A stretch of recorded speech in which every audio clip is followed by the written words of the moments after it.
نشہ ہے. اس پر ملا رومی رحمۃ اللہ نے بڑا کلام لکھا ہے. وہ کہتے ہیں مانگ کے کھانے کا بھی نشہ ہے, مانگ کے کھانے کا بھی نشہ ہے. وہ کہتے ہیں کہ ایک بھیک مانگنے والی خاتون تھی, تو بادشاہ کے پاس بھیک مانگنے آئی, تو بادشاہ کو پسند آ گئی, اس نے شادی کر لی. اب اس کو عادت تھی بھیک مانگ کے کھانے کی, تو وہ کنیزوں سے کہا کرتی تھی کہ فٹافٹ نہ روٹی لے کے آیا کرو, میں 2-3 دفعہ مانگوں تو پھر لایا کرو, کیونکہ ایک نشہ ہے نا, تو میں مانگوں 2-4 دفعہ تو پھر. تو انسان بہت سارے نشے کرتا ہے, یہ مانتا نہیں, یہ موبائل, یہ فیس بک, یہ سارے نشے ہی ہیں. اپنی فوٹو لگا لینا, سارا دن اسی کو دیکھتے رہنا. اور بڑے بڑے سیانے بندے جو وزادار ہیں, بڑے وزادار لوگ ہیں, لیکن وہ بھی سنجیدگی کے قائل نہیں, اس طرح کے نشوں کا شکار ہیں. یہ سارے نشے ہیں جو ہم نے پال لیے. ہمارے صوفیاء, ہمارے بزرگ فرماتے ہیں کہ تم اس طرح کرو, اگر سارے نشوں سے بچنا چاہتے ہو تو سجدے کا نشہ شروع کرو, سجدے کا نشہ شروع کرو. یہ نا اقبال کہتے ہیں عطار ہو, رومی ہو, رازی. آپ بات کو سمجھیں, عطار ہو, رومی ہو, رازی ہو, غزالی ہو, کچھ ہاتھ نہیں آتا بے آہ سحر گاہی. کہتے ہیں بہت بڑا صوفی ہو جیسے فرید الدین عطار تھے, بہت بڑا تصوف کا امام ہو جیسے امام غزالی تھے, بہت بڑا تفسیر کا استاد ہو جیسے امام رازی ہو. عطار ہو, رومی ہو, رازی ہو, غزالی ہو, پر کچھ ہاتھ نہیں آتا بے آہ سحر گاہی. اگر سویرے اٹھ کے روتا نہیں نا اللہ کی بارگاہ, اگر تہجد نہیں نہ پڑھتا, تو کچھ ہاتھ نہیں آتا بے آہ سحر گاہی. پھر اس کو کوئی چیز نصیب. میری بات کی سمجھ آ رہی ہے آپ حضرات؟ جب تک آپ سویرے نہیں اٹھتے, آپ اللہ اللہ نہیں کرتے, آپ کو نوافل کا چسکا نہیں, عبادت کا مزہ نہیں. فرمایا میری عبادت کرو, یہ شوق پیدا کرو, میں نے تمہیں پیدا کیا ہے. ہم لوگوں کے نشے ہیں, مختلف نشے ہیں, بڑا عجیب رنگ ہے. محفل کی صدارت کرنے والے بڑے پیر صاحب, بڑے القابات, اوہو, بیچ میں سے بندہ تلاش کرنے سے بھی نہیں مل رہا, اتنے بڑے لقب ہیں اس کے. لیکن وہ سج سمر کے 2.5 گھنٹے بیٹھا رہا محفل میں, اور نماز کا وقت آیا تو اس نے مختصر سی پڑھی, وہ نکل گیا. وہ ہلکے سے سجدے کیے. او اتنا بڑا عشق رسول نعت کا, او ہو کیا بات ہے. اور عشق رسول کا بہت بڑا پیغامبر, بہت بڑا مبلغ, اور بیچارہ سمجھ ہی نہیں سکا کہ اللہ کے رسول نے فرمایا تو نماز پڑھ, میری آنکھیں ٹھنڈی ہو جائیں گی. تو یہ نشے کے عادی تو ہیں, پر حقیقت کے قائل نہیں ہیں. یہ بس ٹھیک ہے, خوابوں کی دنیا میں لوگ زندہ ہیں, پر جن کو یہ جو نشہ تھا نا عبادت کا, یہ میرے رسول پاک کی چاہت ہے, یہ میرے نبی کریم علیہ السلام کی. آپ دیکھیں نا, حضور مہینوں جا کے غار حرا میں بیٹھتے. کیا وہاں تبلیغ کرتے تھے؟ کوئی کتاب لکھتے تھے؟ رسول کریم علیہ السلام مہینہ رہتے غار حرا میں. کوئی نہ مجھے دیکھے, کوئی نہ مجھے ملے. حضور یہاں کیا ہے؟ فرمایا میں اپنے رب کی عبادت کروں گا. نبی کریم علیہ السلام نے سجدوں کے ساتھ پتھروں اور پہاڑوں کو آباد کر دیا, سجدوں کے ساتھ. آپ کا سجدہ آپ کو بہت ساری چیزوں سے چھڑا لیتا ہے, یہ بہت ساری جگہوں سے جھکنے سے بچا لیتا ہے. صوفیاء, اولیاء یہ کیا کرتے تھے؟ یہ سجدے کا ذوق ہی تو پیدا کرتے تھے. سجدے کا ذوق. شاہ عبد العزیز دباغ رحمۃ اللہ تعالی علیہ اپنے مریدوں سے فرمایا کرتے تھے کہ اگر تم پکے نمازی بن جاؤ نا, تہجد گزار ہو جاؤ, تو میرے پاس آنا جانا چھوڑ دینا. عرض کی حضور کیوں؟ فرمایا میں تمہارے اور رب رسول کے راستے میں رکاوٹ نہیں بننا چاہتا, اب میرا مقصود ہے تمہیں وہاں تک پہنچانا. جب پہنچ گئے تو پھر میری ضرورت ختم ہو گئی. ہاں کبھی وسوسہ آئے, شک پیدا ہو, تکلیف ہو تو آنا, ورنہ میں نہیں چاہتا کہ میں رکاوٹ بنا رہوں. تم اللہ اللہ کرو, اس مالک کو راضی کرو. میرے رسول پاک علیہ وسلم نے فرمایا بندہ اللہ کے سب سے قریب اس وقت ہوتا ہے جب وہ سجدے کی حالت میں ہوتا ہے. وہ بڑا نیڑے ہے رب کے, بڑا قریب ہے, اس لیے کہ وہ حالت سجدہ میں. وہ جب سجدے کرتا ہے نا, اس کی بارگاہ میں جب جھک جاتا ہے. آپ ذرا سجدے کی کیفیت دیکھیں نا, زبان بھی یہاں ہے, آنکھ بھی یہاں ہے, کان بھی, عقل بھی ساری, اس نے سارا کچھ رکھ دیا سجدے. آپ وہ کبھی پیچھے جائیں تو دیہاتوں میں کہا جاتا تھا ناک سے نکیریں نکالو, بہت بڑی سزا ہوتی تھی نا، ناک سے نکیریں نکالو، بڑی سزا ہوتی تھی. تو اس نے کہا مالک مجھے کسی نے کہا نہیں، پر دیکھنا میں نے رکھ دی ساری عقل سجدے میں، اور رکھ کے کہا کیا سبحان ربی یا اللہ، اللہ میں پست ہوں تو اعلیٰ ہے، اللہ تو میرا رب ہے اور تو سب سے اعلیٰ. اتنا، اور فرمایا جب یہ اس کیفیت میں ہوتا ہے تو پھر یہ اپنے رب کے قریب ہوتا ہے. کثرت عبادت، نوافل. ہمارے ہاں عمرے کی قراندازی محفلوں پہ ہونے لگ گئی ہے، حالانکہ حدیث سے ثابت نہیں. میں دوستوں سے کہتا ہوں جائز ہے، کرنی چاہیے، عمرے کی قراندازی جائز ہے، پر کسی حدیث میں نہیں آئی کہ قراندازی کرو عمرہ کرو. حدیث میں قراندازی یہ آئی ہے کہ نبی پاک علیہ السلام نے فرمایا تمہیں پتہ چل جائے نا پہلی صف کا ثواب کتنا ہے، تم قراندازی کرو. عمرے کی قراندازی کا تو پوسٹر چھپتا ہے، تو یہ والی قراندازی کب ہونی ہے؟ ہونی چاہیے کہ نہیں؟ حضور نے فرمایا تمہیں پتہ چلے کہ اس کا ثواب کتنا تو تم قراندازی کرو، تم قرآن ڈالو. جب آپ نماز پڑھ رہے ہوتے ہیں، جب آپ کا مصلی آباد ہوتا ہے، صلاح الدین ایوبی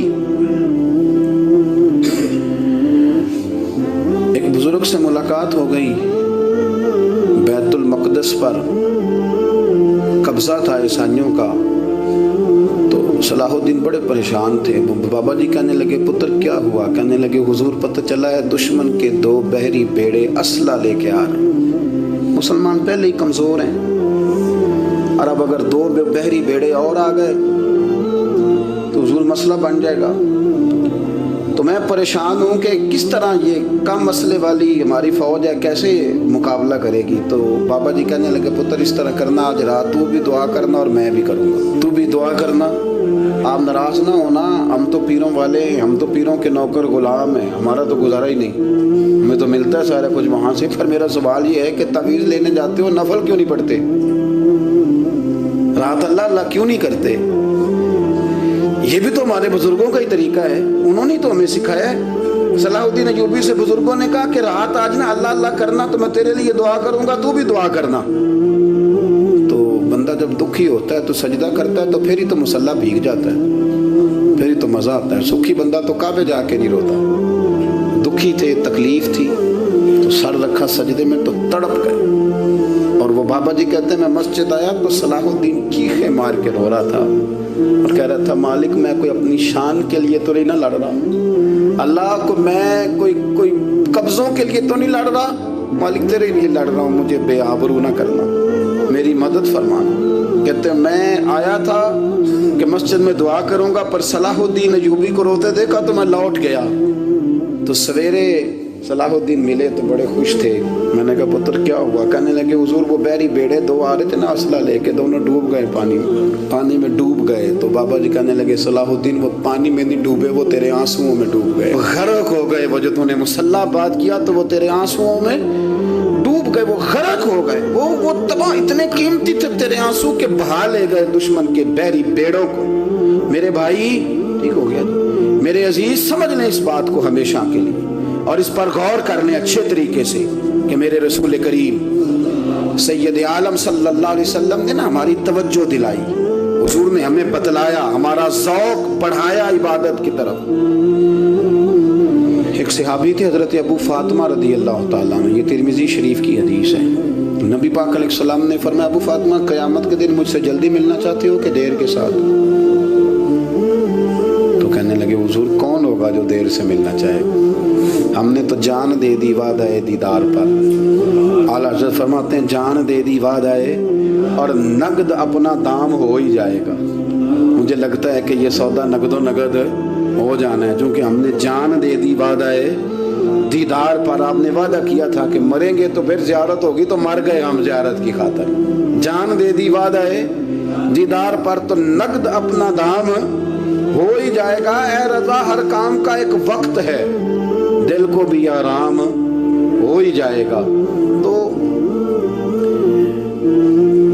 حضرت ابو فاطمہ رضی اللہ تعالیٰ عنہ سے نبی پاک صلی اللہ علیہ وسلم نے فرمایا جلدی ملنا چاہتے ہو کہ دیر سے؟ اس کی حضور فٹافٹ ملنا ہے، میں نے قیامت کے دن آپ سے جلدی ملنا ہے. تو نبی پاک علیہ السلام نے فرمایا پھر اس طرح کرنا دنیا میں رہ کے سجدے زیادہ کرنا، پھر سجدے زیادہ کرنا، قیامت میں ملاقات جلدی ہو جائے گی، قرب ملے گا تمہیں. اپنے بچوں کے اندر دیکھیں نا ہم شوق پیدا کرتے ہیں، ہمیں صحیح لفظ نہیں بولنے آتے پر ہم بچوں میں شوق پیدا کرتے ہیں کہ پتر ڈاکٹر بن جائے گا تو بڑا نفع کرے گا، تو لوگوں کی خدمت کرے گا، ملک و ملت کی خدمت کرے گا، تیرے ابا کا نام روشن ہوگا، تیرے دادا کی تعریفیں ہوں گی۔ ہم یہ ذوق پیدا کرتے ہیں، ہم اپنے نوجوانوں کے اندر یہ فکر پیدا کرتے ہیں، انہیں ہم سمجھاتے ہیں کہ میاں جب تم پڑھو گے، محنت کرو گے تو فلاں آدمی کی طرح تمہارا نام ہوگا۔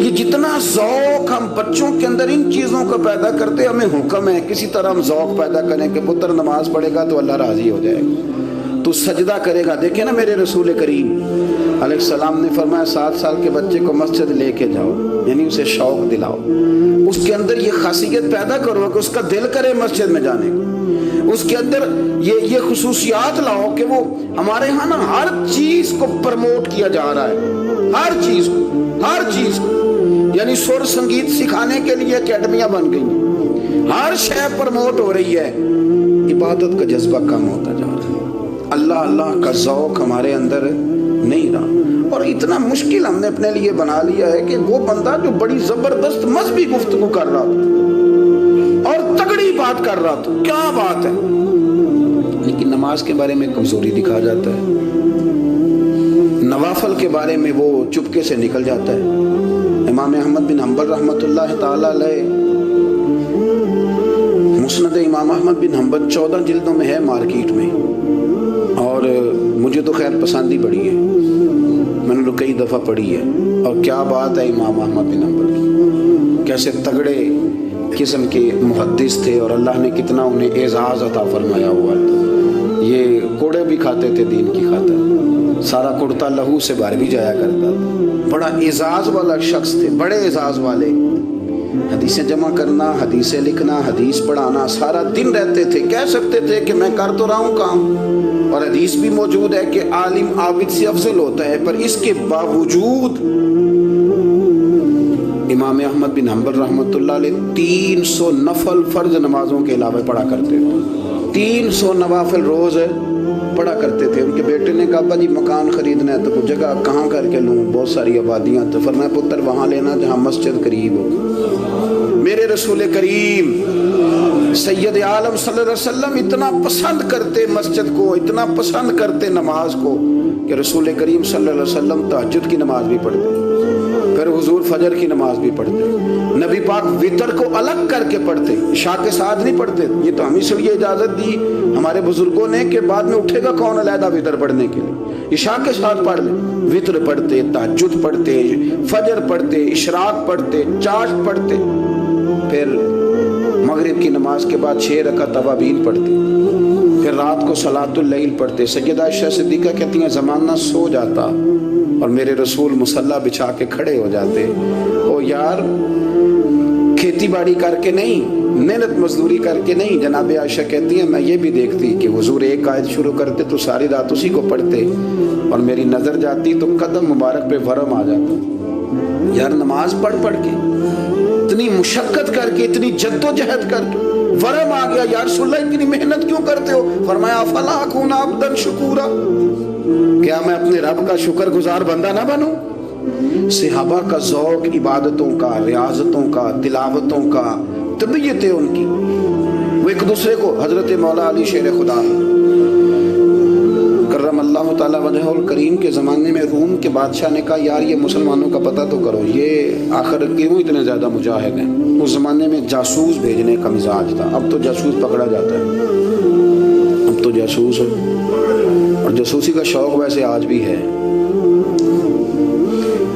عرض کروں تھوڑی سی بات ہی سنوان سے، پتہ کیا ہمارا مسئلہ ہے؟ ہم جہاں جاتے ہیں نا وہاں تھوڑی خوشبو سونگنے کی کوشش کرتے ہیں، وہ کیا ہے تو یہ کیا ہے تو ادھر کیا ہے تو تھوڑا سا ادھر کیا ہے۔ میرے رسول پاک نبی پاک علیہ السلام نے فرمایا جاسوسی نہ کرنا ورنہ تم بندوں کو خراب کر دو، اور فرمایا اس طرح نہ ہو کہ تم کسی کے اب کھول نہ نکلو تو تمہارے پہلے کھول جائیں۔ یہ جو ذوق ہے نا یہ ختم کریں، چھوڑیں، مطلب آپ کس چکر میں پڑے ہوئے ہیں، اتنی زیادہ توجہ کرنے کی کیا ضرورت ہے؟ اپنے کام سے کام رکھیں، اس میں بندہ تھوڑا سا نا آسان رہتا ہے۔ یہ جو بہت زیادہ ٹٹولنے والے لوگ ہوتے ہیں نا وہ بیچارے پھر عمر ٹٹولتے ہی گزار دیتے ہیں، اس لیے کہ مزاج ہی بہت پکا ہے، گوری کا منہ کھول کے اندر تک ہاتھ ڈالنا، تو پھر کئی دفعہ سامنے سے بچھو بھی لڑ جاتا ہے، خرابی ہوتی ہے۔ تو جاسوسی کی جاتی تھی. اس نے بھی جاسوس بھیجے کیونکہ قبیلوں کے لوگ تھے, کچھ مسلم کچھ کافر, پہچانے نہیں جاتے تھے لوگ. تو کچھ لوگ اس نے بھیجے, انہوں نے آ کے نا تحقیق کی, ریسرچ کری کہ آخر ماجرا کیا ہے. تو واپس جا کے انہوں نے رپورٹ دی نا روم کے بادشاہ کو. اس رپورٹ کا ایک جملہ بڑا شاندار ہے. وہ کہنے لگا بادشاہ ہمیں مسلمانوں کی کوئی سمجھ نہیں آئی, ہمیں کوئی سمجھ نہیں آئی. انہوں نے کہا بھی کیوں نہیں سمجھ آئی؟ کہنے لگے یار عجیب بندے ہیں, جب رات مسلح پہ بیٹھتے ہیں تو یوں لگتا ہے ان کا دنیا سے رشتہ ہی کوئی نہیں, کوئی کسی کو نہیں جانتا. کوئی اپنے دکھ سنا کے رو رہا ہے, کوئی اپنی بات کر کے رو رہا ہے. لگتا ہے کہ ان کا کوئی رشتہ ہے ہی نہیں جب مسلح پہ بیٹھتے ہیں. اور فرمایا جب سویرے یہ جہاد کرنے نکلتے ہیں تو لگتا ہے ان سے زیادہ دلیر ہی کوئی نہیں. حالانکہ جو مسلحوں پہ رونے دھونے کے لوگ ہوتے ہیں وہ کئی دفعہ جہاد میں کام نہیں کرتے, لیکن عجیب لوگ ہیں کہ رات کے راہب ہیں, دن کے مجاہد ہیں, کوئی سمجھ نہیں آتی. میرے عزیز, ان لوگوں نے مسلح آباد کر کے رکھا, تلاوتیں ان کا ذوق رہی, منظر روز پڑھنا, اسباق پڑھنا, وظائف پڑھنا, یہ ان کا ذوق رہا. اعلیٰ حضرت بریلوی رحمت اللہ نے 1000 کتاب لکھی ہے, لیکن الوظیفۃ الکریمہ کے نام سے جو وہ صبح و شام وظائف پڑھتے تھے وہ الگ انہوں نے ان کو بیان کیا, پابندی کے ساتھ اپنی اللہ اللہ کرتے. شیخ شہاب الدین سہروردی رحمت اللہ علیہ, اس پر ایک بندے نے اعتراض کیا. اس نے کہا جی آپ کس قسم کے صوفی ہیں, مرید بیٹھے ہیں اور آپ وہاں نفل پڑھ رہے ہیں. یہ بھی بڑا مسئلہ ہوتا ہے نا, جو بندہ ملنے آتا ہے وہ اپنے ٹائم کے حساب سے آتا ہے, اور اس کا یہ بھی خیال ہوتا ہے کہ پیر صاحب جو ہیں وہ چونکہ درویش ہیں تو نہ انہیں روٹی کھانی چاہیے نہ سونا چاہیے, چونکہ وہ درویش ہیں, اور ہم چونکہ درویشوں کے ماننے والے ہیں لہذا ہمارا یہ طریقہ ہونا چاہیے کہ جیسے ہم کہیں درویش ویسے ہی کر جائے. حالانکہ جس کو ہم درویش کہیں گے آپ اس کی مانیں گے, آپ منوائیں گے نہیں, ہمارا مزاج ہوتا ہے. شیخ شہاب الدین پر لوگوں نے اعتراض کی, حضور لوگ ملنے آئے ہیں, زیارت کرنے آئے ہیں, بندے دعا کرانے آئے ہیں, اللہ اللہ کرانے آئے ہیں, اور آپ نفل پڑھ رہے ہیں. کیا جملہ ہے, کیا حسن ہے, کیا خوبصورتی ہے. فرمانے لگے رب رسول سے مانگنے کے لیے مصلی بچھایا ہے, اگر وہاں سے مانگوں گا نہیں تو تمہیں دوں گا کیا, پہلے مجھے کچھ لے تو لینے دو, اگر میرے پلے کچھ ہے ہوگی تو آگے دوں گا نا. تو میں مانگنے گیا تھا کہ یا اللہ دے, تیرے بندے لینے آئے, دے تو میں کچھ لوں گا تو آگے دوں گا نا. لیکن ہمارا یہ سٹیٹس, یہ مزاج, یہ شعور نہیں ہے. گپیں, کہانیاں, داستانیں, گفتگو, خطابت, واز, کیا بات. لیکن اگر کچھ کرنے کا کام ہو تو وہ نہیں ہم سے ہوتا. میرے نبی کریم صلوات و سلام نے مصلی سے دل لگانے کا درس دیا, حضور نے توجہ دلائی. صحابہ اس ذوق کے حامل لوگ تھے, وہ کوشش کرتے تھے. جناب صدیق اکبر رضی اللہ تعالیٰ عنہ کا عبادت کا مزاج ہمیشہ قائم رہا. حضرت عمر فاروق ساری رات اللہ کے حضور کھڑے رہے. حضرت عثمان غنی رضی اللہ تعالیٰ عنہ عشاء کی نماز پڑھ کے 2 رکعتوں کی نیت باندھتے تھے, 15 سپارے پہلی رکعت میں پڑھ دیتے اور 15 سپارے قرآن مجید کے دوسری رکعت میں پڑھ دیتے. آپ نے نا حضرت عمر فاروق کے وصال کے بعد ان کی ایک بیوہ سے نکاح کیا. حضرت عثمان غنی نے نکاح کیا. وہ خاتون آپ کے نکاح میں آئیں تو عرض کرنے لگی امیر المومنین میرے لیے اعزاز تو بہت ہے کہ میں امیر المومنین کی بیوہ تھی تو امیر المومنین کی منکوحہ ہو گئی ہوں, لیکن حضور نہ تو میں جوان ہوں کہ میرے اندر رغبت ہوتی اور نہ میں اب اس قابل ہوں کہ کوئی خدمت کر سکوں. میرے ساتھ نکاح کی وجہ کیا بنی؟ تو عثمان غنی رو پڑے. فرمانے لگے میں نے عمر فاروق کو مسجد میں اپنے رب سے ڈرتے ہوئے دیکھا ہے, میں نے اسے روتے ہوئے دیکھا ہے, عدل کرتے دیکھا ہے, انصاف کرتے دیکھا ہے, امت کی خیر خواہی کرتے دیکھا. تمہارے ساتھ نکاح اس لیے کیا ہے کہ تم مجھے یہ بتاؤ کہ عمر فاروق گھر کے اندر اپنے رب کو کیسے راضی کرتے تھے, گھر کے اندر کیسے راضی کرتے تھے, وہ طریقے بتلاؤ, تم بتاتی جانا اور میں بھی اسی طرح گھر میں عبادت کروں. میرے رسول کریم علیہ الصلوۃ والسلام نے ارشاد فرمایا, حضور فرمانے لگے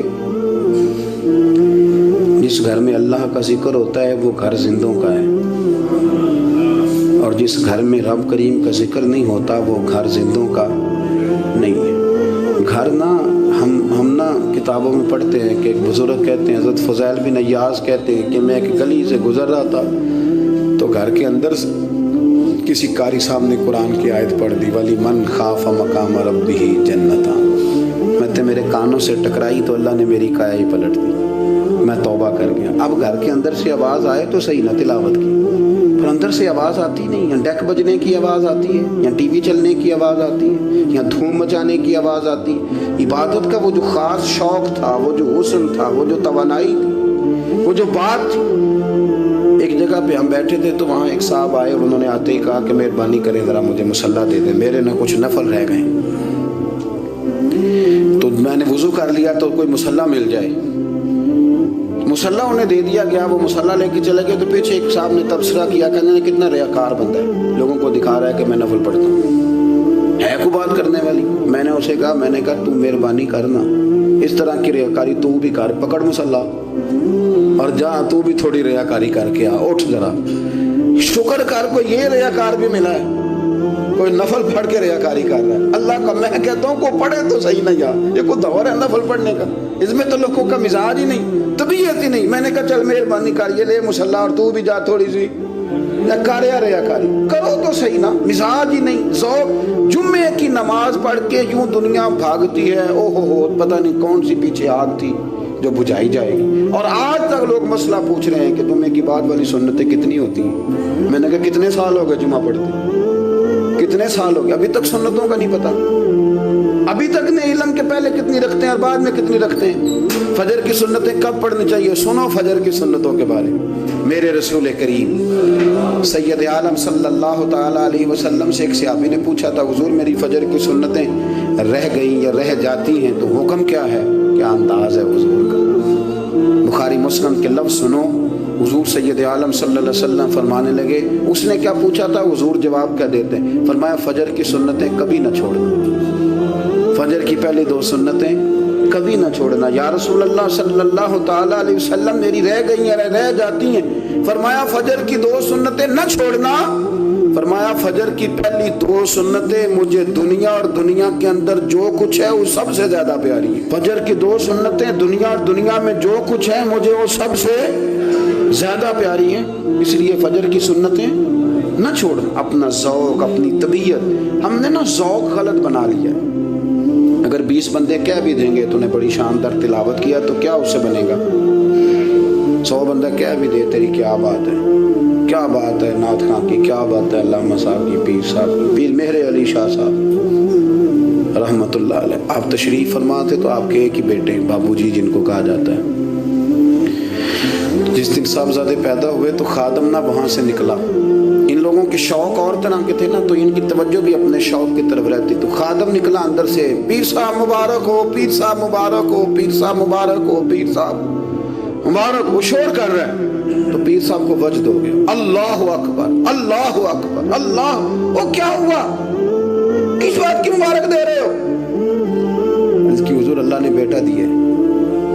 تو آپ فرمانے لگے, اچھا حضور آپ کیا ہوا, آپ تو پریشان ہو گئے. فرمانے لگے, جب تو نے 3 دفعہ کہا نا مہر علی کو مبارک ہو, تو میں سمجھا تھا شاید تجھے کسی نے بتا دیا ہے کہ مہر علی سے اللہ راضی ہو گیا. میں سمجھا تھا کہ شاید تو یہ خبر لے کے آیا ہے کہ کسی نے بتایا ہے کہ مجھے آج خبر ملی ہے کہ مہر علی سے رب اچھا پتر ہوا ہے, الحمدللہ اللہ کا شکر ہے. پر میرے لیے مبارک کا دن وہ ہوگا جب میرا رب کہے گا کہ میں مہر علی سے راضی ہوں, میرے محبوب کہیں گے کہ میں مہر علی سے. آپ بات کو سمجھیں, شوق ہی کسی اور طرف تھا, دل ہی کہیں اور لگا ہوا تھا, طبیعت ہی کہیں اور مائل تھی. کوئی وظیفہ پوچھتے تھے تو پڑھتے تھے وہ لوگ, کچھ اللہ اللہ انہیں بتائی جاتی تھی تو کرنے کا ذوق رکھتے تھے, طبیعت تھی, قائل تھی. حضرت ربیع کہتے ہیں میں بڑی دور سے سفر کر کے گیا حضرت اویس کرنی سے ملنے, بڑی دور سے.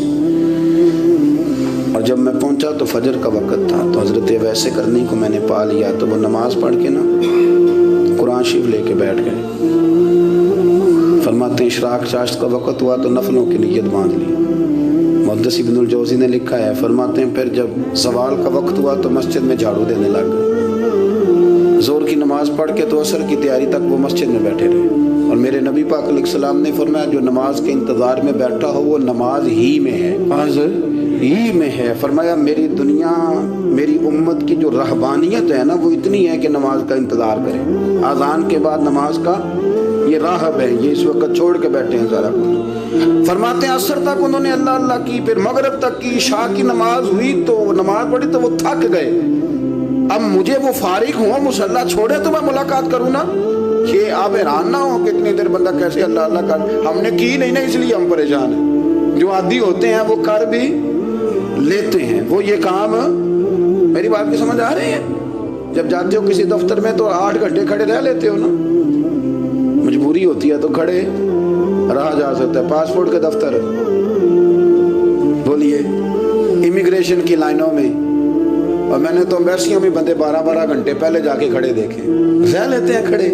تو اگر ان کاموں کے لیے رہا جاتا ہے تو اللہ رسول کے لیے بھی کھڑے رہا جا سکتا ہے. تو فرمانے لگے کہ جب عشاء کی نماز کے بعد آخر انسان تھے, تھک گئے, نیند کا غلبہ ہوا, تو تھوڑی ایسے آنکھ بند ہوئی تو کھلی تو رونے لگے. حضرت ویسے کر دیا, رو کے کہنے لگے مالک مجھے غافل تو نہ کر, ابھی میں نے کیا بھی کچھ نہیں, دن ختم ہو گیا, کوئی نفل نہیں, کوئی اللہ اللہ نہیں, اللہ مجھے غافل نہ کر, میری مدد فرما. فرماتے ہیں جب وہ روئے تو میرے ساتھ جو شخص تھا, میں نے کہا اٹھو چلیں. کہنے لگا حضور ملا نہیں. فرمایا جو میں لینے آیا تھا وہ مجھے مل گیا, جو میں ان سے سیکھنے آیا تھا وہ مجھے نصیب ہو گیا, اب اور میں نے کیا لینا, ختم ہو گئی بات, اٹھو چلیں.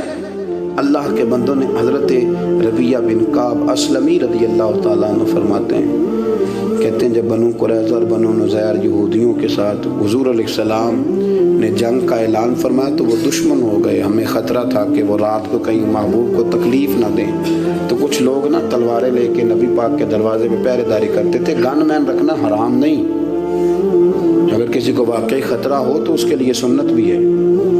حضرت علی المرتضیٰ تلوار لے کے حضور کے گھر کا پہرا دیتے تھے. حضرت ربیہ بن کعب اسلمی رضی اللہ تعالیٰ عنہ فرماتے ہیں کہ رات میری ڈیوٹی تھی کہ میں حضور کے گھر کا پہرا دوں گا. تو فرماتے ہیں میں باہر سن رہا تھا, ساری رات ہی میرے نبی پاک نے اللہ کی تسبیح پڑھی. ساری رات, کبھی تسبیح, کبھی تحلیل, کبھی تحمید, کبھی تکبیر, ساری رات. فرماتے ہیں ساری رات حضور پڑھتے رہے اور ساری رات ہی میں سنتا رہا. مجھے اونگ آ گئی, میری آنکھ لگ گئی, حضور ابھی پڑھ رہے, میں تھک کے سو گیا. اور فرماتے ہیں جب میری آنکھ دوبارہ سے کھلی تو میرے کانوں میں پھر کوئی چیز گونجی, تو میں نے کان لگایا تو میرے حبیب ابھی بھی اللہ کو یاد کر رہے. ساری رات حضور رب کی عبادت کرتے. اسی لیے تو کہا یا ایھا المزمل قم اللیل الا قلیلا, حبیب ساری رات تو نہ جاگا کر, تھوڑا آرام بھی کر لیے گا. میرے بھائی اپنا مصلی, اپنی عبادات, اپنے وظائف, اللہ اللہ جو آپ نے کسی سے سیکھی ہے اس کو کبھی کمزور نہ ہونے دیں. شجرہ شریف جو کسی بزرگ سے آپ لے لیتے ہیں تو کیا رسم ہے کوئی, اس پہ کچھ لکھا ہوتا ہے, وہ پڑھنے کے لیے دیا جاتا ہے. اس پہ لکھا ہوتا ہے کہ یہ اللہ اللہ آپ نے کرنی ہے. ساری زندگی کسی اسکول میں داخل ہو گئے اور وہاں جا کے آپ نصاب ہی نہ پڑھیں, کتاب ہی نہ کھولیں تو پاس ہو جائیں گے. تو کہتے ہیں میں 20 سال جاتا رہا ملا کچھ نہیں. تو آپ نے لیا کیا ہے؟ ایک اتنی سی کتاب تھی, اس کو تو کھول کے آپ دیکھ نہیں سکے, اس کے وظائف تک تو رسائی نہ ہوئی. اس لیے کہ اللہ اللہ کرنا مشکل ہے اور تصویر کھنچانا یہ آسان کام ہے. تو جو آسان ہے اس طرف ہماری توجہ لگی رہتی ہے اور جو مشکل ہے اس طرف ہم ذوق پیدا نہیں کرتے.